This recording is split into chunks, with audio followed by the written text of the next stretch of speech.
María Paula Romo, a quien agradecemos que esté con nosotros. María Paula, buenos días. Buenos días, María Josefa, muchas gracias a ustedes. María Paula, Rosana Alvarado dice que es un caso extremo demandar al presidente por injurias calumniosas, y alguien más, ahorita creo que es el secretario Mora, uno de los personeros de Alianza País, dice que es un tema de condiciones éticas, la condición ética del presidente Correa y la condición ética de quien denuncia en este caso. ¿Cuál es su postura? ¿Cuál va a ser su opinión con respecto a este requerimiento que es preciso para el avance del juicio por injurias calumniosas? Sí, yo quisiera empezar diciendo que nos hace falta tener una mirada más integral de los debates, María Josefa, en general.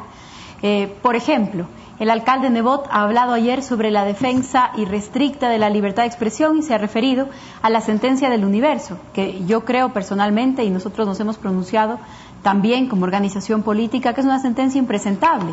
Pero tanto como está en juego ahí la libertad de expresión, está en juego la libertad de expresión en las reglas del Salón de Julio.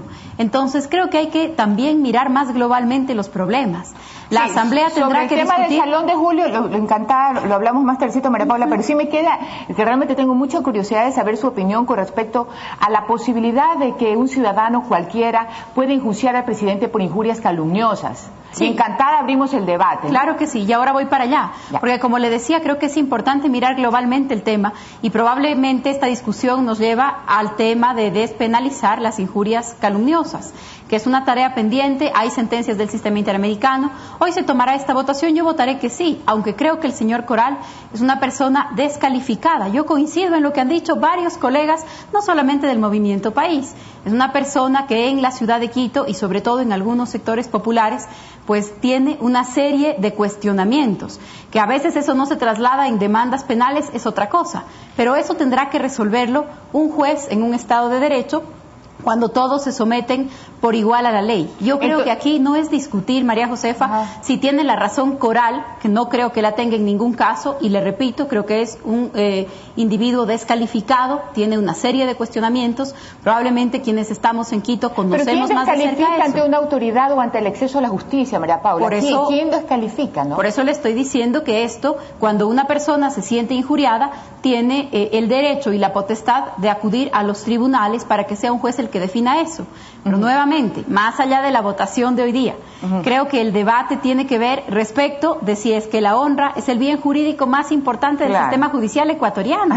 Y creo que lamentablemente la sentencia del Universo nos da esas imágenes equivocadas. Es decir, ahora el derecho a la honra, y ojo que yo creo que es un bien jurídico, que hay que protegerlo, por supuesto, pero la desproporción con la que se ha tratado el tema, y además en lo que deberíamos ser muy cuidadosos, es en un doble estándar para tratar el tema. Es decir, algunas personas, si es que estamos éticamente calificadas, entonces podemos decir cualquier cosa, y otras personas no podrían decir ninguna. Es que a eso me refiero, María Paula, y eso es lo que está pasando. Entonces hay una justicia paralela, hay un sistema ahora protegido por el poder legítimo, en que decide quién es capaz de demandar o quién es éticamente digno de sentirse ofendido. Para eso está la justicia, por eso están las leyes que son frías, que aparentemente, o que su deber ser, debe recibir a todos por igual. Y ese es uno de los peligros más graves como impacto social, no digamos la seguridad jurídica, que por primera vez en la historia una compañía jurídica ha sido obligada a indemnizar millones de dólares sin ni siquiera ser calificada como autora de un delito, porque ya creo que la vergüenza ya pues hubiera desbordado de toda esta sentencia completamente carente de fundamento jurídico, y en eso coincido con usted. Por eso creo que la discusión no es sobre Coral, María Josefa, la discusión es respecto de cómo el sistema judicial ecuatoriano protege los derechos de los ciudadanos, y en esa protección debería actuar con los mismos estándares para todos.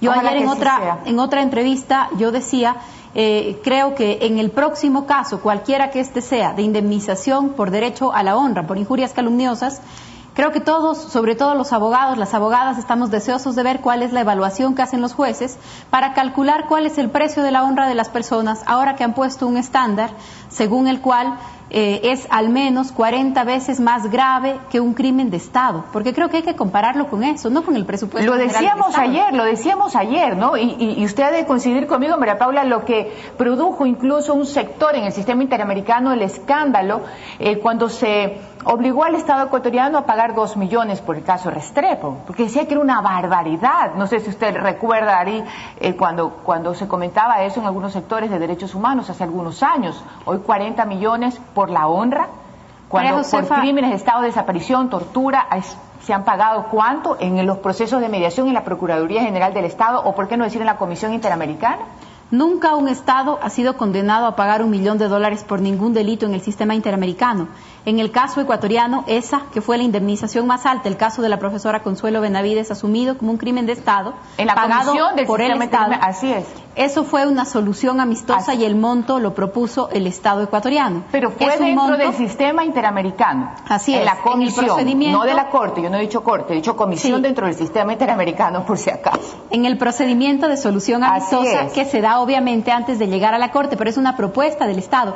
Yo a lo que quisiera llegar es a que el Estado, un Estado en el sistema interamericano jamás ha sido condenado respecto de estos montos. Que la discusión, y nuevamente regreso al tema, que la discusión no tiene que ver de si el derecho a la honra debe ser protegido o no. Por supuesto que tiene que ser protegido.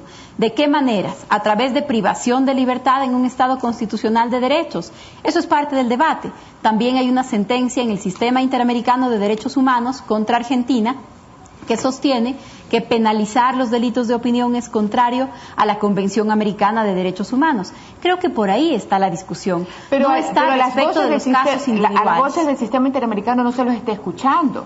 Yo recuerdo que el abogado de Correa, en la audiencia en la que estuve presente, que me causó, repito, una impresión negativa, dijo que con una actitud extraña, dirigiéndose al doctor Emilio Romero, dijo que, por favor, no se invoque norma extranjera, ¿no?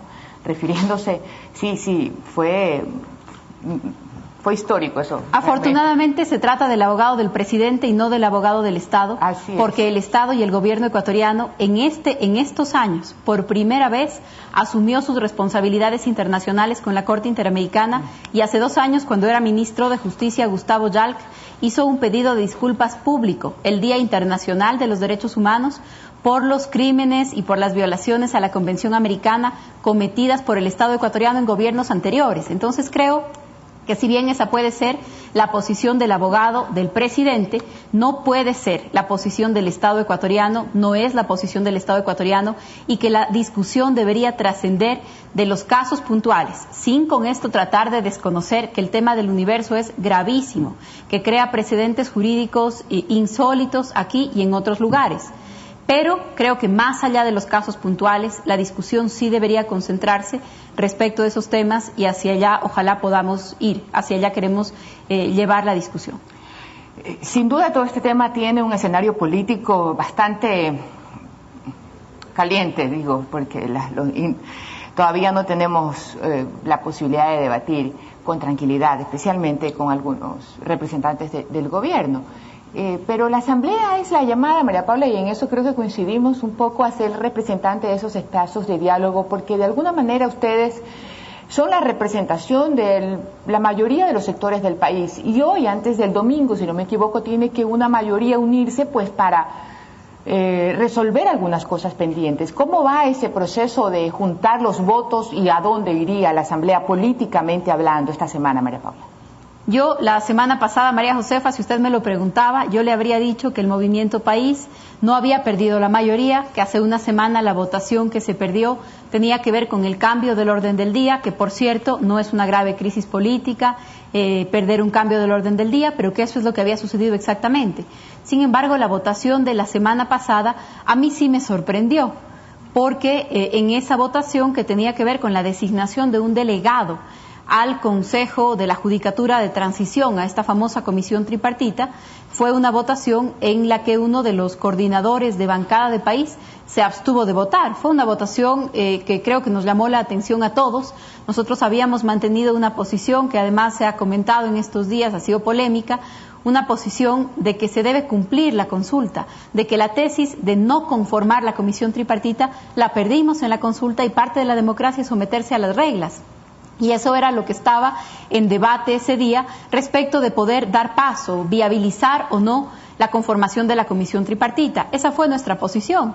De pronto, la votación reflejó que incluso asambleístas del Movimiento País pues estaban participando en negociaciones, conversaciones o cálculos que tienen que ver con la elección de dignidades esta semana. Ojalá esto se resuelva rápido, faltan pocos días para que esos votos se sumen y se resten y ojalá la próxima semana podamos hacer nuestro trabajo de debatir y representar y que estas decisiones no estén cruzadas por las elecciones de este fin de semana. Bueno, muchísima suerte, María Paula, y que en todo caso esta comisión por lo menos tenga el conocimiento técnico y la buena voluntad y la buena gana de reformar una justicia que rápidamente pues la gente está deseosa de que tenga resultados, aunque eso yo creo que usted lo sabe y coincide conmigo, es bastante complicado. Hay que vigilar muy de cerca ese proceso, María Josefa. Buenos días, gracias. Gracias, María Paula.